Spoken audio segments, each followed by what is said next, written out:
Thank you, Justin. Hey, Steve Budin here for our financial focus. A little bit of a mixed bag today. Let's start off with the good news and the jobs report. Looking good. Always good to start with good news. Yeah, the federal jobs report came out last Friday. Over 300,000 jobs created. Best report in a couple of years.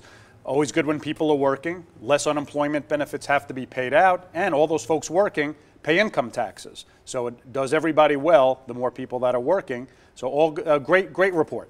All right, so there's the good news. Now for part one of the bad news. This morning we were reading that car insurance rates are going up here pretty quickly. Right. The legislature approved an increase July 1st. The minimum coverage required is going from $1,530 to $2,550, meaning that you have to basically carry more coverage now, and that should drive up premiums. Now, how it's going to impact other folks who have larger coverages will remain to be seen, but if you are carrying the minimums, just be prepared. You could see a jump as high as 10% minimally.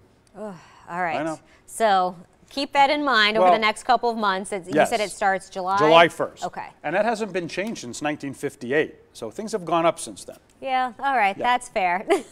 And a little bit of negative news. Our visitation rates are down. Meanwhile, hiking up those resort fees and parking fees. I know even when I go down to the Strip now, I'm either going to Uber or trying to get around those fees that are not cheap. Right, and this is the free market at work, and whether it's a chicken and the egg scenario, we don't know. But for the month of January, latest data showing that visitation was down just a little bit, but room rates actually were up. So are room rates going up causing less people to visit, or less people visiting because the room rates are going up, right? And these resort fees, you know, I was just in California a couple of weeks ago.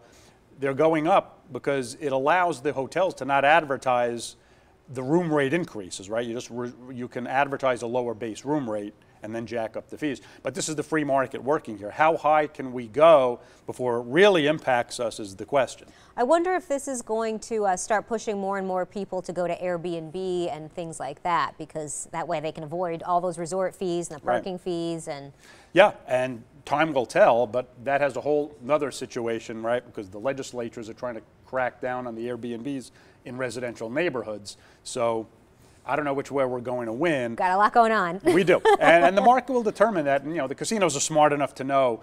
They'll analyze the data and they'll figure out the resort rate is this high. We probably shouldn't bump it up because then it really will impact us. But we do seem to be on average with other big cities, Seattle, Portland, what they're paying. Right. I think we're just catching up to other cities at this point. And still, I'd always argue you get a better value here than you do in Southern California as far as hotel room rates go, right? Absolutely. So.